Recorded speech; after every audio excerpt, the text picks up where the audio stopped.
Welcome. I'm E.G. Marshall.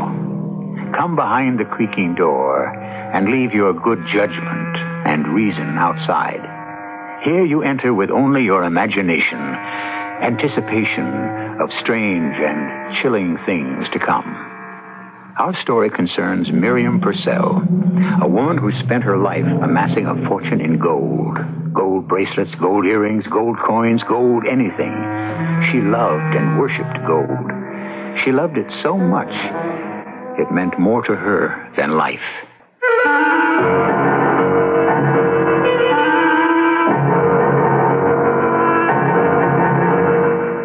Our mystery drama, A Heart of Gold, was written especially for the Mystery Theater by Bob Juran and stars Francis Sternhagen.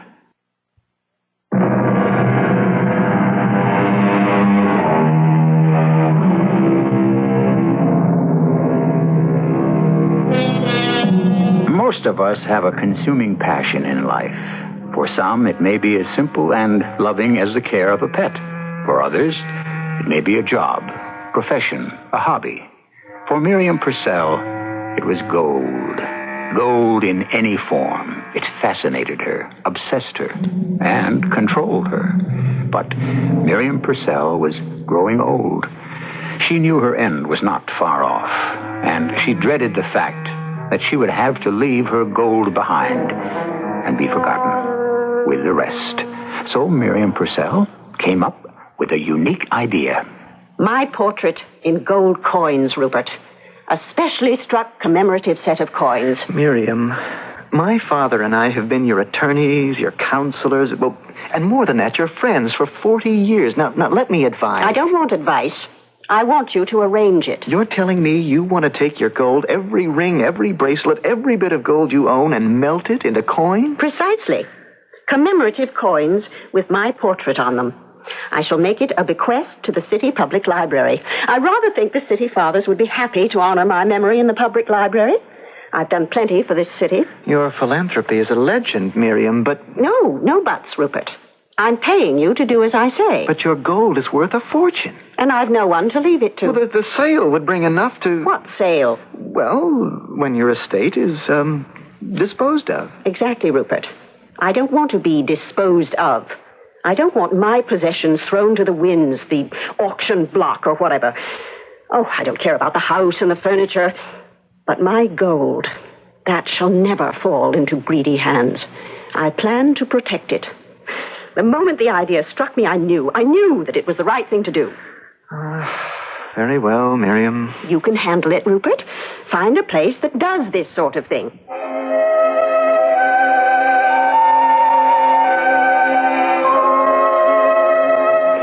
Rupert? Well, I found a firm that will make the coins, but it's expensive. The cast is the big item. Hang the expense. The number of coins depends, of course, on the amount of gold. They'll have to see it, weigh it. And then there's the size of the coins to be considered, the inscription, and, of course, your portrait. My portrait, yes. That's most important. Can they weigh the gold here? We don't have to take it all to their office, do we? I didn't go into that. I don't know. Well, find out. I'll start getting it together. You are determined to go ahead with this, aren't you, Miriam? I certainly am. And now that I know it can be done, I'm going to delight Herbert Wilson and the other library officials by announcing my intent through the press. They can hardly turn my offer down then, can they?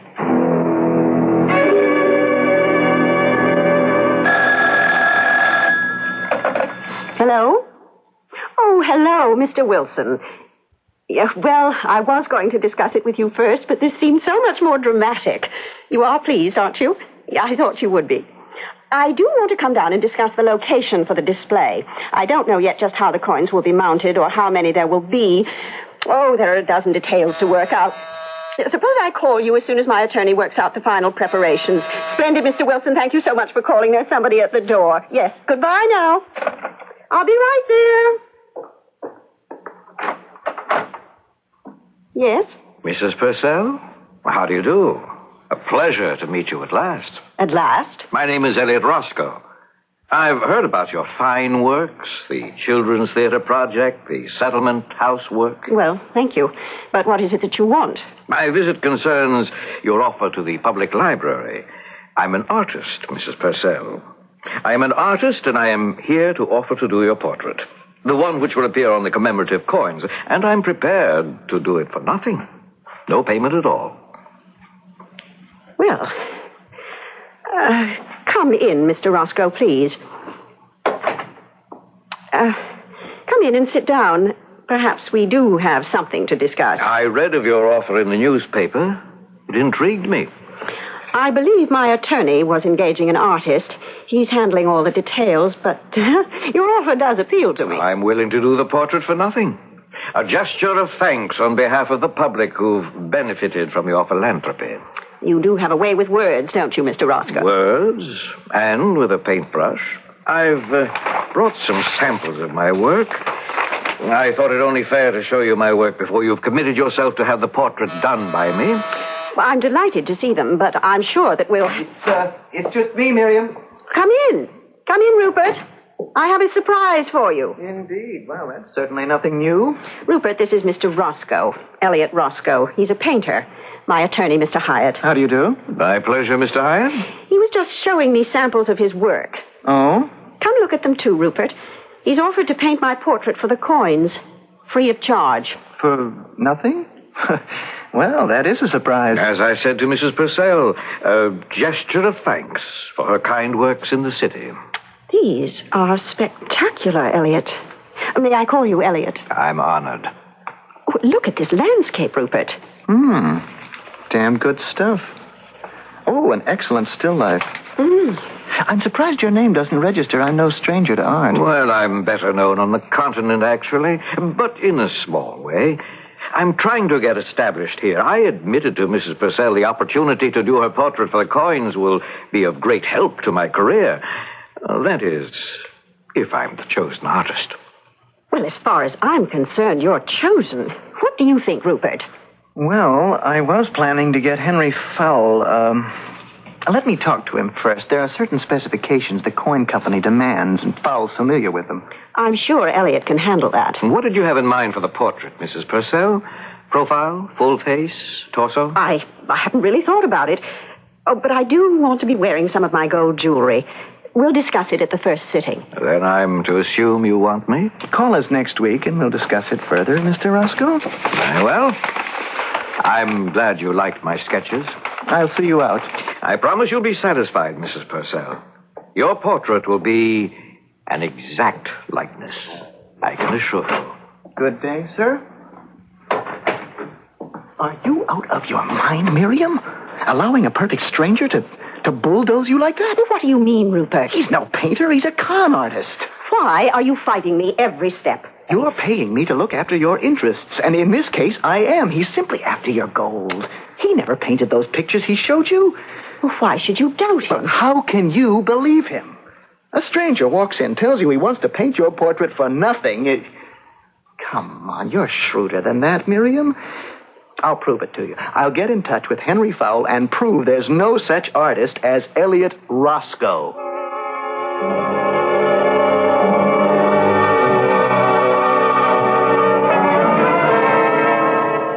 Well, I was wrong, it seems.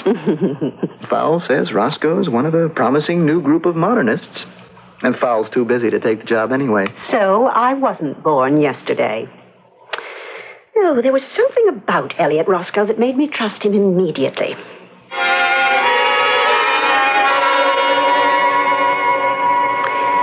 I've decided on a head and shoulders frontal pose, Elliot. Splendid. And I want just the trace of a smile. Oh, indeed. I intend to capture the real you, Mrs. Purcell. Now, look left, please. Good. Now, right. Now, raise your head slightly. Yes, splendid. How long do you think it's going to take? No more than a week. Now, straight at me. Fine. Oh, all right, sit. Just like that. Fine. When did you acquire your fancy for gold, Mrs. Purcell? Ever since I was a child, I think. When an aunt gave me a $5 gold piece. Oh, I still remember it. I still have it, in fact. It felt so warm, so heavy, so solid. I think I made up my mind then that gold was security. Sometimes, perhaps. Head up a little. Oh, that's better. Of course, I couldn't afford much until I married Mr. Purcell. That changed everything. Yes, he was obviously well off. Arthur was a millionaire 10 times over. Turn left, please. Good. Those are stunning earrings. Oh, they're my favorite of all my jewelry. These are not going into the melting pot. I want these to go with me to my grave. They must mean a lot to you. The first time I saw them, I knew I had to have them. And then they were given to me by a dear friend. Of course, the sentimental value exceeds the monetary worth. Yes, I suppose it does. I remember how thrilled I was when this dear friend offered them to me. Oh, how I remember. And I remember what I went through to get them. Arthur never knew, thank God. No one suspected, least of all Helene. I wonder what this artist would say if he knew what I was thinking back to that party when Helene first wore those earrings. I wish we'd gotten here earlier, Arthur. The hors d'oeuvres are practically gone. Sorry, my dear, but business is business. I told you to go on ahead without me. And show up alone? You know me better than... What is it? Helene Connors. Over there talking to Max Longstreet. Well, she's our hostess. What's so unusual Those about... earrings. I've got to know where she found them. Well, she spotted us. She's heading this way. All you have to do is ask. I may have to do more than that. Miriam, Arthur, I'm so delighted you could make it. Business as usual. Sorry we're late. Oh, no matter. Come on and enjoy yourself. Helene, Yes. where did you ever find those earrings? Aren't they spectacular? Oh, Ed had them made especially for our anniversary. solid gold. Solid. I'm liable to have earlobes down to here from wearing them, but I don't care. I'm envious. I wish they were mine. Well, perhaps we can have a pair made for you. I'll find out where Ed... Oh, Arthur, I'm afraid not. Ed made sure that these could never be duplicated. Too bad. For Miriam, that is. Yes, too bad. Oh, there are the ledgers. I've got to greet them. Get some champagne. You've got to drink to our 25th anniversary. Well, I'll drink to that. I'll get some for us, Miriam. You circulate. I don't remember who was there that night, what we ate or drank, or when we got home.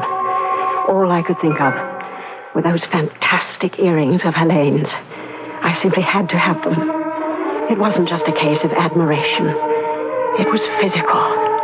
I had to have those earrings the way a starving man has to have food. I knew Helene wouldn't dream of giving them to me, or even selling them to me. I had to think of a way of getting them, because those earrings had to be mine.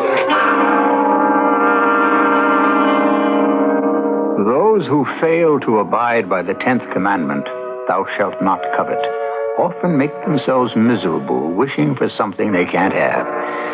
And if they take steps to get what they want, they often have to resort to evil deeds.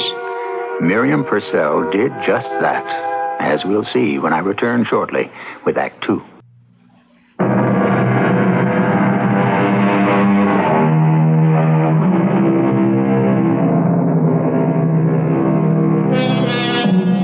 In her passionate quest for gold, Miriam Purcell is bound and determined to acquire a pair of earrings belonging to her dear friend, Helene Connors. As Miriam herself put it, her desire was a physical thing.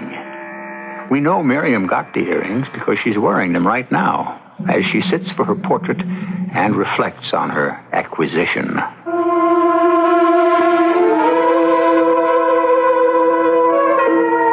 Much as I hated to do it, I decided first to lay my heart at Helene's feet.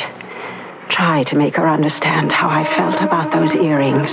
But they were Ed's anniversary present to me. I can't possibly sell them. Helene, I'll trade you any piece of jewelry of mine for them. Take anything. Something worth twice what the earrings cost. You can't understand. It isn't a matter of money. It's sentiment. Ed wants to see me wear them. And I want to wear them. But you don't understand how much I want them. Miriam, I'll never understand. Please, we're such close friends. Don't spoil it by bringing this between us. All right, Helene. But make me a promise. If I can. Promise me that if you ever do decide to sell them or give them away, you'll let me have them. Well, of course. I can promise that. If I ever do decide. Because I won't. Nothing could make me want to part with those earrings. And I knew she meant it. But I wasn't finished. There had to be a way to get those earrings. And I finally thought of it. Hello, Mrs. Purcell. Yes? This is Joey. Fred Oaken said you might have a job for me. Yes. I've been expecting your call. I never do business on the phone. Only in moving cars. I'll pick you up today at 1. Can't we talk here? There's nothing as private as a moving car.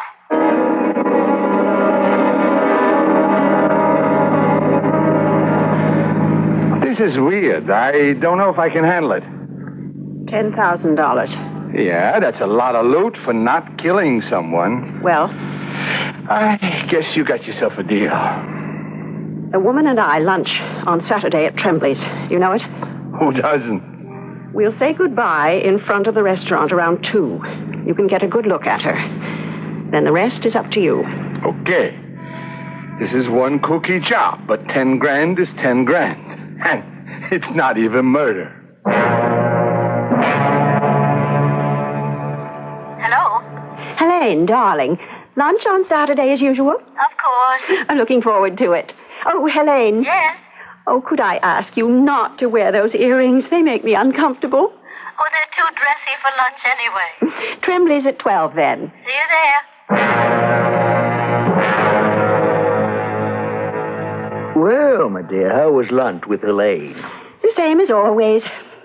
Darling, you seem so tense this afternoon. Preoccupied. It's nothing. Well, it's not like you, Mary. I'll get it. Hello? Oh, hello, Ed. What? Oh, Mike. I can't believe it. What is it, Arthur? Do you want me to come to the hospital? Well, all right. Yes, let us know right away.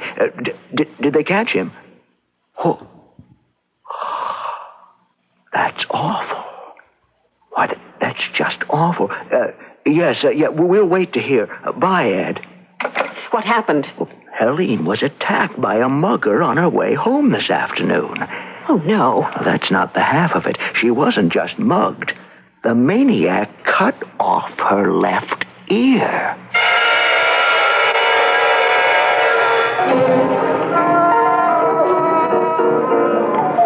I'm so glad you're getting out and around again, Helene. I'm adjusting. Oh, if it had been me, I don't think I'd ever have gotten over it. Oh, I'm not over it. Not even after these ghastly 3 months. I'm wearing my hair longer these days, as you can see. But the emotional scars take a lot more time to heal. Oh, yes, I imagine. I asked you to lunch today, Miriam, for a reason. I have a surprise for you. A surprise? These are for you. Oh, Helene, the earrings.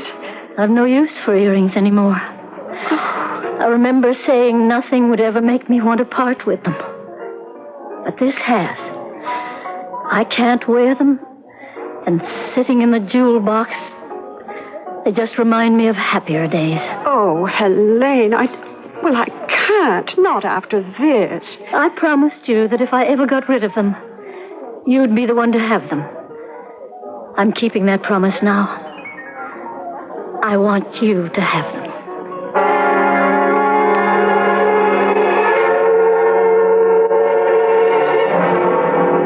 Such a pensive mood, Mrs. Purcell. Oh, I was just thinking. A penny for your thoughts? Not for sale. I think that'll be all for today. I've got a good start. May I see it? Certainly. It's just the rough right now. Oh, but that's remarkable, Elliot. Well, that really is me. That's what we're aiming for. Same time tomorrow? Same time tomorrow. How's the portrait going, Miriam? Take a look for yourself. Remarkable likeness. Roscoe's good. Spectacular. One more sitting will finish it. Good. Now, the coin company says they can make 15 matched coins with the amount of gold you have. They returned this vase. It's not pure gold. It's not? I should think you, of all people, would have known. No, I thought it was. Well, no matter. There's still plenty without it. Yes. Oh, 15 coins. Yes, that's marvelous. Now, they want to discuss the mounting. They suggested a velvet background set in a rosewood frame. Oh, that sounds beautiful. Yeah, they'll send some samples. You can decide then. I think I'll arrange a dedication ceremony with Henry Wilson. I mean, my presentation should be something special. The mayor, the press, champagne, don't you think? Well, of course, you can't very well send it over by parcel post. Oh, that's Elliot for today's sitting. Come on in, Elliot. Do you want to stay and watch? Well, thanks, but I have some errands to run. Hello, Mr. Hyatt. Mr. Roscoe. Miriam tells me 2 more sessions will finish it. That's about it. I'm pleasantly surprised at the result. The portrait's exceptionally good. My humble thanks. I'll be in tomorrow with the mounting samples. Good. Keep up the good work, Mr. Roscoe. You can depend on it. Good day. Well, Mrs. Purcell, to work, eh? Ready when you are, Elliot. Oh, let me get rid of this vase first. Oh, it's a handsome piece of work. Isn't it? I was surprised to find it's not pure gold. I thought it was. The design is entirely unique. It's almost a masterpiece. In a way, I'm glad it's not going to be melted with the rest. Perhaps I'll save it for my ashes after I'm gone. Oh, well, let's think of brighter things. I'm very fond of that vase. It, too, was given to me by a very dear friend. I've no doubt you've had many dear friends, Mrs. Purcell. Someone as good-hearted and generous as you.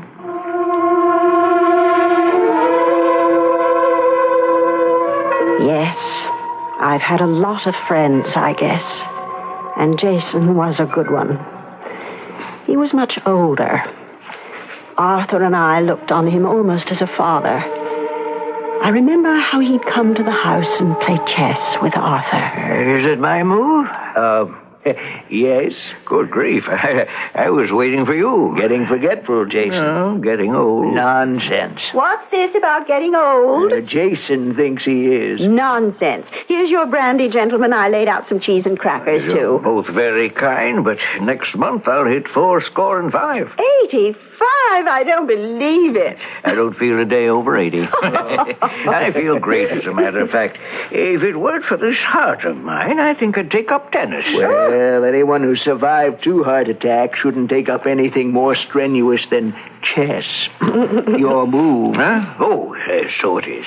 Oh, Jason, before I go upstairs, I've been meaning to ask you something. Oh, certainly, Miriam. It's a favor. Would I do anything in my power for you and Arthur? Well, I'm giving a small dinner party next week, and I wonder if I could borrow that gold vase of yours for the table. Oh. Well, I realize how much it means to you, but I promise I'll take perfect care of it. It's so stunning. It's just the thing to, well, impress Arthur's new partner. Well, now, that's a family heirloom, Miriam. You can't ask Jason to do that. Miriam, I really hate to turn you down, but Arthur hit it on the head. I really can't. No, not that vase. Well, I understand. I hesitated asking in the first place. I'm really sorry, Miriam. No, it's all right. You two enjoy your game.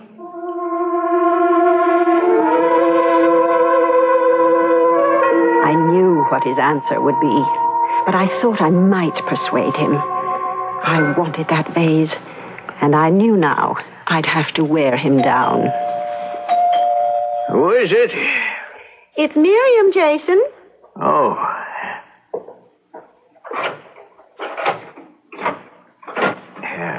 Double lock. Can't be too careful. Come in, Miriam, dear. Thank you. This is an unexpected pleasure. I've come to make another plea. Oh, Oh, about the vase. Yes. Oh, it's so handsome. May I hold it? Well, of course. But I can just see it now with chrysanthemums and bittersweet. Oh, Jason, may I please? Well, Miriam, all right.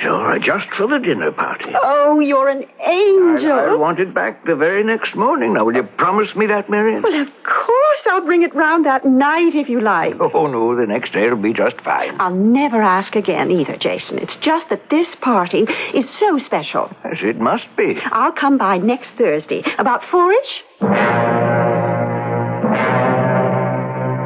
Here you are, Miriam, and you'll take good care of it. Oh, you can count on it, Jason. I'll never let it out of my sight. And you'll have it back first thing tomorrow morning. I'll bring it round in a cab myself. You must, Miriam. And have a good party. It's a perfect evening, Miriam. You outdid yourself. Thank you, my dear Arthur. Chrysanthemums and bittersweet. It's beautiful. Even without Jason's vase you wanted so much. Oh, yes. Well, it wouldn't have worked anyway. His vase was really too small for the arrangement.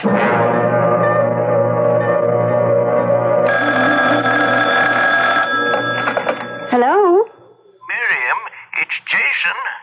Oh, yes, Jason. How was the dinner party? Oh, quite a success. Good. I thought you'd be here by now. You did say morning. I said, what? You said you'd return the vase first thing in the morning. The vase? I don't understand. Now look who's forgetful. I'm talking about my vase you borrowed for the party. But you told me that I couldn't have it. Oh, Miriam, please stop playing games. Well, I'm not playing games, Jason. Miriam, yesterday afternoon you picked up the vase for the party. I want it back. I don't know what you mean, Jason. I never borrowed your vase.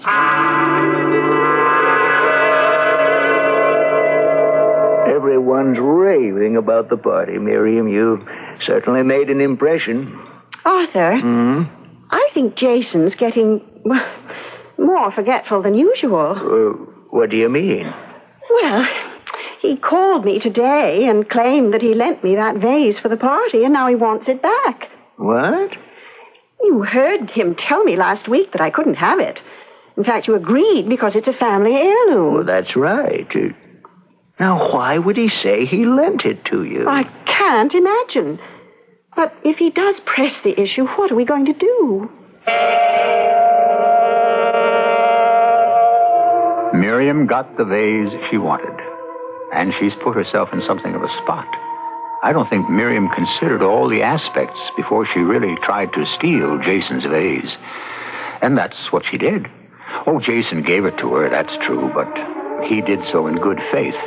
And we've seen that Miriam betrayed that faith. Jason isn't going to take this lying down, as we'll see when I return shortly with Act 3.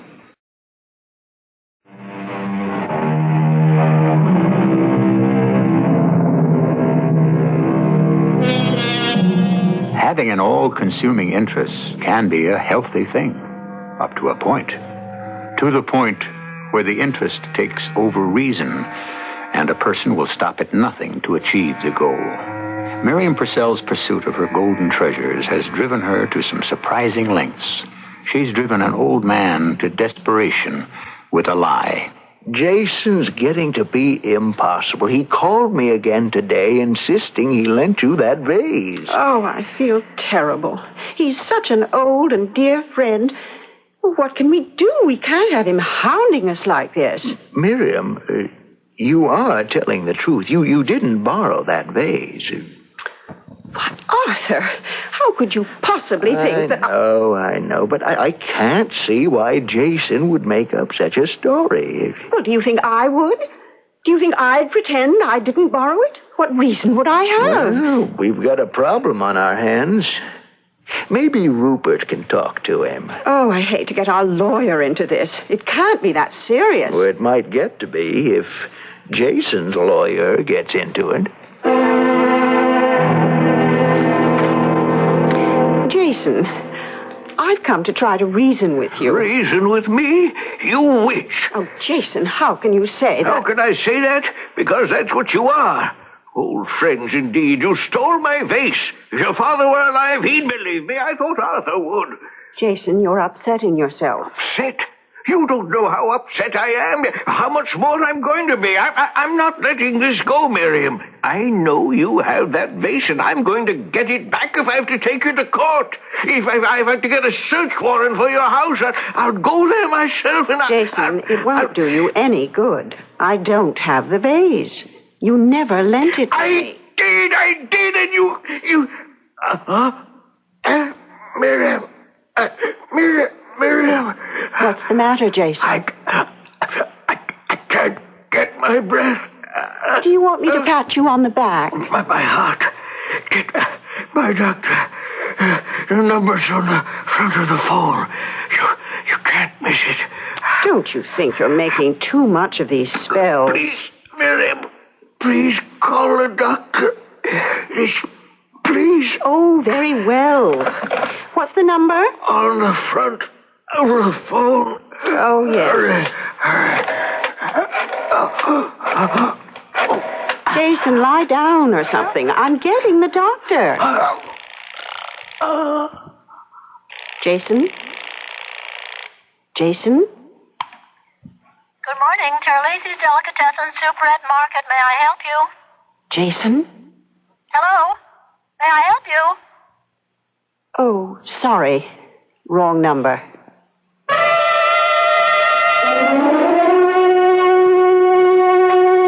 I'm home, Miriam. Oh, you're early. Yeah, had a pretty good day. Finished up early. And a banner day it was. Not one phone call from Jason. Oh. Maybe he's cooling off about the whole thing. Oh, maybe. Yeah. What'd you do today, my pet? I stayed home all day. I did some sewing and finished that book by Colette. No library meeting? No Friends of the Philharmonic? No, I didn't go out. Well, I'll fix us a cocktail. Oh, get that, will you, my dear? Oh, all right. I'll get it. Hello?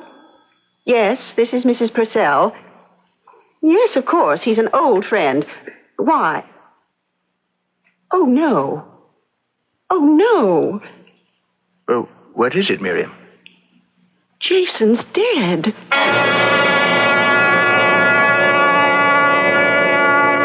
Poor Jason. Well, it wasn't totally unexpected. He'd had 2 heart attacks before. I'll miss him, though. So will I. I wish we could see him to say goodbye. They decided to close the casket. Rupert told me his face was a mask of pain when they found him. Oh, how awful. Yeah. He had a long and happy life, though. I hope I live to be 85. Now, chin up a little. Getting tired? No, not really. I'm almost finished. We won't need a session tomorrow. I can finish the last details at my studio. How long before the coins are ready? 4 to 6 weeks. Well, that does it for today. So we're finished. Oh, it's a perfect portrait, Elliot. I knew it would be. Thank you.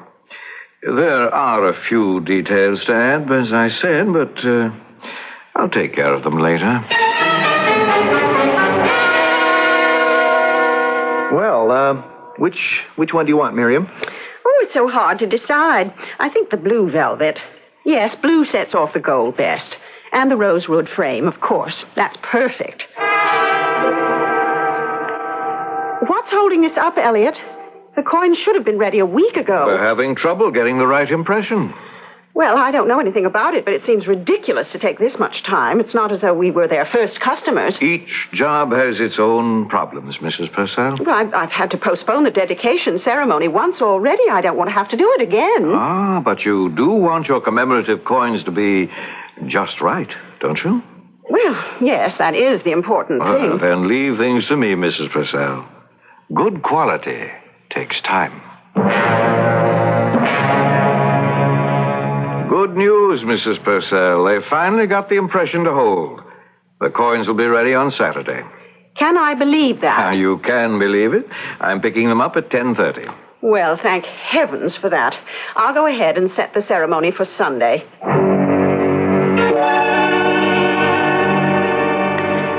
Well, it's almost noon. Where is Elliot?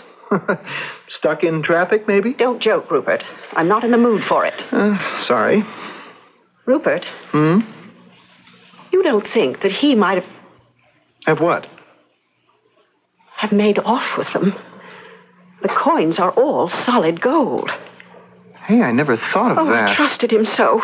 It never occurred to me that he might try to steal them. Now we don't know that he has.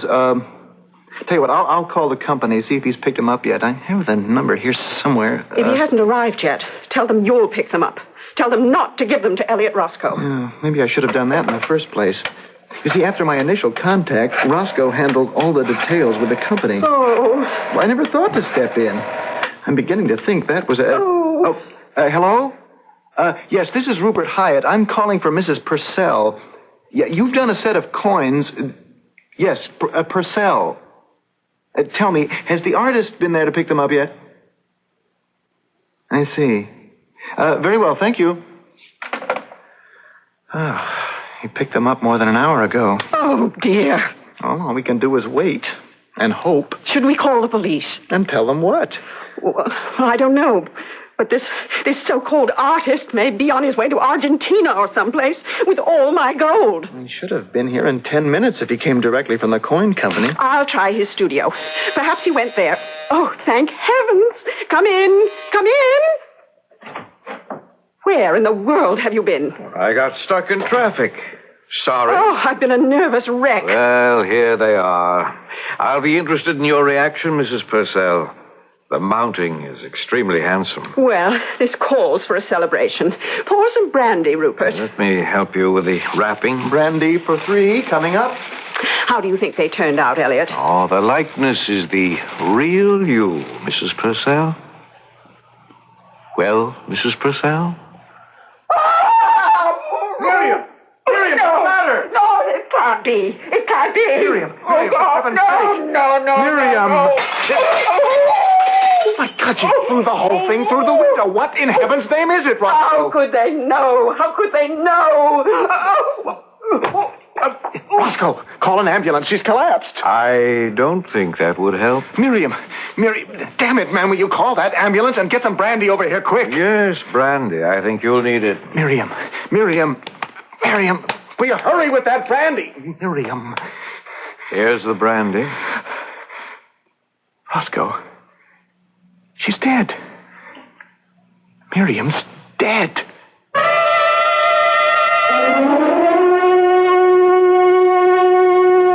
Miriam going like that. I just can't believe she's dead. The shock. Yes, the shock. She was opening the coins and then... What's the matter with those coins, Roscoe? You know. Yes, I know. Well, I'd forgotten about them when Miriam collapsed. She threw them out the window. I was so upset I never gave them another thought. You know, they must still be in the courtyard. Come on.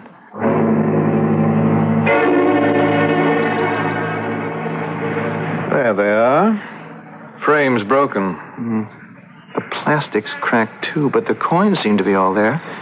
And what the devil could be the matter with them? Take a look.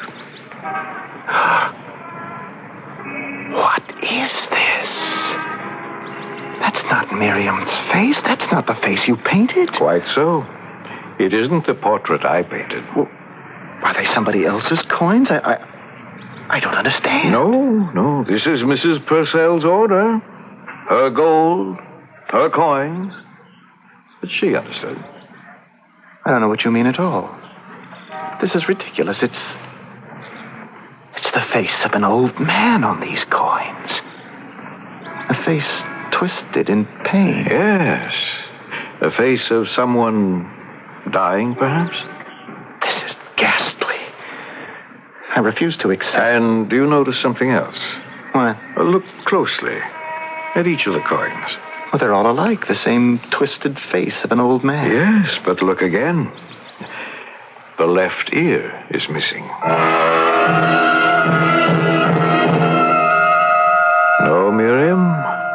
that's not the portrait I painted.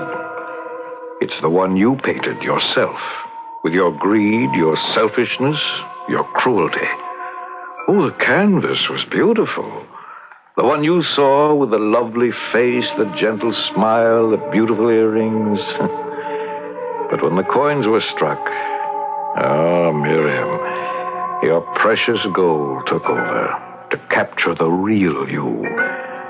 After all, you'd already sacrificed your soul for your gold many times over. So, dear Miriam, rest content. The coins are indeed a remarkable likeness, and your memory will not be forgotten with the rest. You created it with your heart of gold.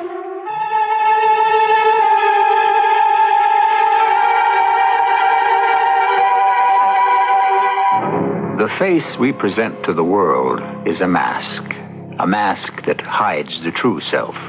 Oh, that's not to say all of us are villains at heart, but all of us have some little deep, dark secret, some concealed desire, some hidden wish that we want to keep from the world. Miriam Purcell's mask of goodness fooled everyone except Elliot Roscoe. Curious he should turn up so suddenly and offer to do the portrait. I wonder where he came from. I wonder who he was. We'll speculate further when I return shortly.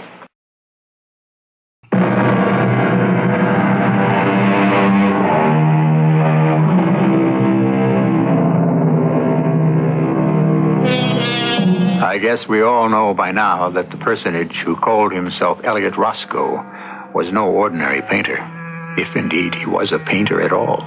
He takes many shapes and many names. He chooses his profession to suit the occasion. He found Miriam Purcell a perfect subject for his art. She had all the qualities that appealed to him. No wonder the portrait turned out to be such a remarkable likeness. Our cast included Francis Sternhagen, Bill Griffiths, Russell Horton, and Ann Shepard. The entire production was under the direction of Hyman Brown. This is E.G. Marshall inviting you to return to our Mystery Theater for another adventure in the macabre. Until next time, pleasant dreams.